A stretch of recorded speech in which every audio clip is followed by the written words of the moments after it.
Joining us on the line is former Secretary of State Mike Pompeo. He was Secretary of State, obviously, under President Trump. Secretary of State, thanks so much for joining the show. I appreciate it. You're most welcome, Ben. It's great to be with you today. So let's talk about the debacle in Afghanistan. Let's begin with the actual withdrawal strategy, and then we'll get to the broader issue of whether we should have withdrawn from Afghanistan, and if so, under what circumstances. So Joe Biden announced in April that we would be withdrawing all of our troops, and then he just sort of precipitously did it.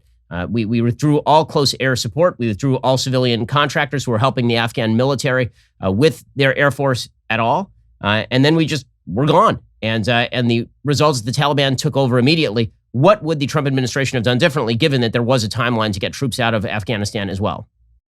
Well, Ben, we had a plan. It doesn't appear that this administration had a plan at all. Our plan was to adhere to what the agreement was when we began to have the conversation about how we were going to get this withdrawal done. Make no mistake, President Trump was determined to get our young men and women home. We'll talk about that. I think that was absolutely the right thing to do, but we did it in a way that was based on a set of conditions on the ground.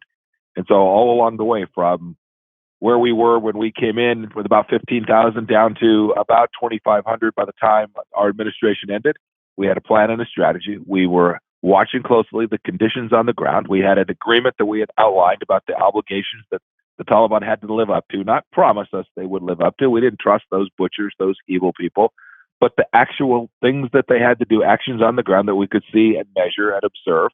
When they complied with it, we continued to honor our part of the agreement. And when they didn't, we crushed them. And there were multiple times they violated the agreement on how they were going to have conversations about power sharing, obligations they had not to attack Afghan checkpoints, all of the things that we had asked them to do in order for us to begin our orderly withdrawal. When they didn't, we attacked. We crushed them. We made them understand that they had to adhere to those commitments, those conditions, or we wouldn't adhere to ours, which was to ultimately get all of our forces out. That was the plan. That was the strategy. The president wanted all the equipment out, all the civilians out, and then and only then would we complete what would have been the final obligation we made under that agreement. So Secretary Pompeo, that seems to be the key point here that everybody is missing. The Biden administration, of course, wants to blame the Trump administration for this, but when you make a deal with the Taliban, the idea is that it is conditional, as you keep repeating. And if the Taliban did not fulfill the conditions, the troops would not have been withdrawn. When you make it unconditional, the way that Biden did, the Taliban just rush in and take over everything forthwith. And the Afghan military, the way that it was handled with the Afghan military was also a disaster, considering that the Afghan military, as has been widely reported, was built in conjunction with American help. And so it was built with the idea that there would be close American air support. And at the very least, we'd have military contractors on the ground continuing to work there and ensure the Afghan Air Force could fly. Biden withdrew all of that and made the withdrawal unconditional. You've got it exactly right. And by the way, not only unconditional, but rushed. It appears the administration began to panic and tried to rush this thing through. I think they could see in the spring that this was beginning to come unglued. Our response when things began to deteriorate, when the Taliban started taking actions we didn't like, was to use American power with the support of the Afghan forces on the ground and go and push real costs. Instead, when the Taliban pushed, instead of withdrawing, we pushed back. That created, Ben, the deterrence model. This is the reason that from the time we began this and we signed up in February of 2020 until the time we left, there wasn't a single American attacked nor a single American killed by the Taliban. And they didn't make these enormous advances. We took 85% of the forces down and had none of this.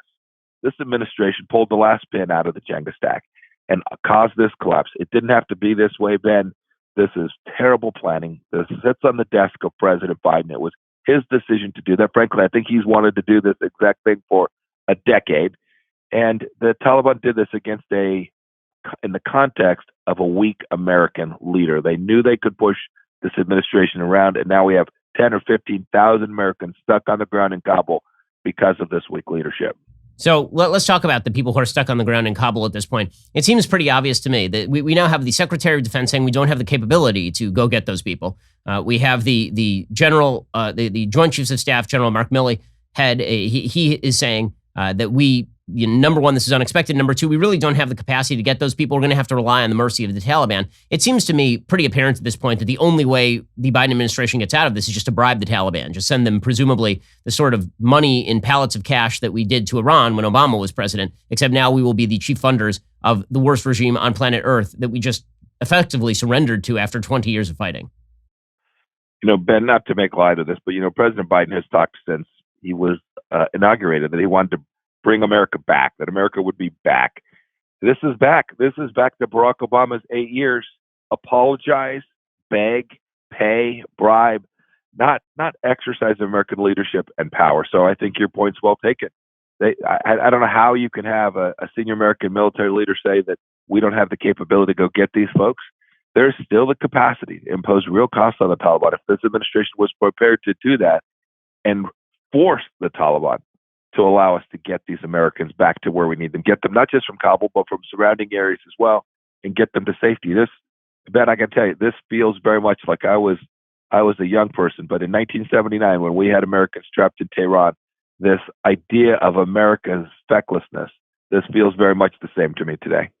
So, Secretary Pompeo, now let's talk about the sort of geostrategic implications of all of this. So, I will admit freely that I was an opponent of negotiations with the Taliban. I don't think they're trustworthy. I mean, you mentioned that you don't think they're trustworthy either, and that you were going to hold them to account. The full withdrawal from Afghanistan seemed to me always to be an overblown issue, considering the fact that we were effectively holding a stalemate with 2,500 troops, zero in actual combat capacity. As you mentioned, we'd had zero combat casualties from U.S. military since February of 2020.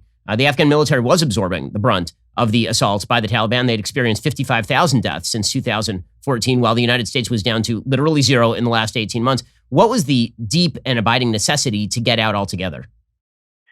Well, remember, we were prepared to do that only if we got the conditions right. You can go read the agreement that we signed up for. The conditions had to be met before we were going to take that final step. We had a plan, too, for the second mission that President Trump had given me and my team, which was to make sure that we continued to keep the risk from Afghanistan as low as we possibly could, that there could ever be an attack from that place as well. We had a capability that we believed could deliver that. And so we were prepared to continue to do that, provide American resources to protect and keep America secure. We also knew, Ben, and you talk about the negotiations, there were many conservatives who thought it was a bad idea. In the end, you make peace with your adversaries. You don't do it because you trust them. You don't do it because you love them. I hated them. There were people in that room that I knew had killed my friend, Ben. But in the end, that conversation to try and deliver an Afghan outcome where the Afghans could hold this on their own, where they could find a reconciliation mechanism, as much as they all have their tribes and their animosities, was a worthy undertaking. We didn't make a whole lot of progress. That was to be expected. I was under no illusion that we'd put all the Afghans in a room. By the way, we had Afghan women in that room in those conversations. I was under no illusion that we would put those Afghans in a room and we would solve this in a week or a month or even a year. This was going to be a long conversation. But we felt it was worthy to begin it. And with respect to how we handled the American presence there, we always had conditions that mattered to make sure that we kept America secure and we got our folks out on a timeline and based on conditions that made sense for the United States.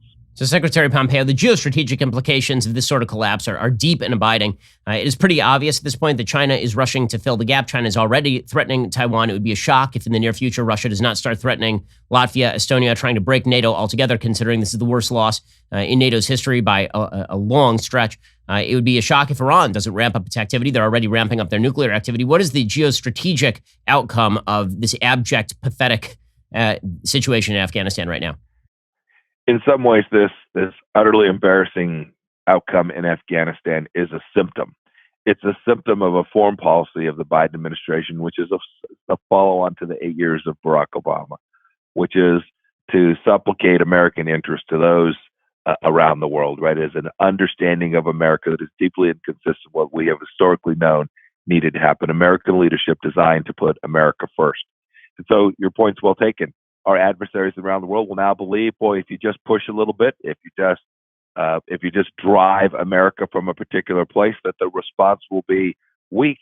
It will be one that underestimates what it is America could really do. And our adversaries will see this as an opportunity. Our friends will see treachery, and this does not bode well. I fear that this will not be the last time during the reign of President Biden that we see this kind of American failure.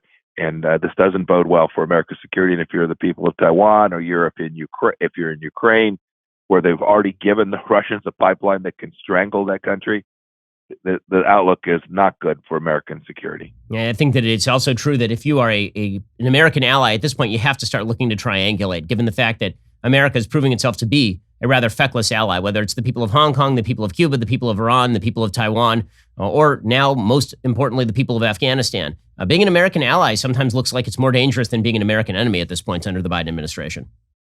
Well, Ben, I regret to say that I can see how they would think that. I would urge them. I would urge our friends and allies around the world. America has always, in the end, gotten this thing right. I'm confident that conservative leaders in Congress, people all across America, are going to demand that America begin to re-exert its capacity to be a good friend and partner around the world. I pray that that's the case. I hope that President Biden has learned the lesson from this, and we'll see how important it is. American credibility is at stake here. And I want this to go well for the United States of America. Secretary of State Mike Pompeo, thanks so much for your time at what is one of the darkest periods in American foreign policy history. Thanks so much, sir. Great. Thank you, Ben. Yes, sir. Who's got two thumbs and wants you to like and subscribe?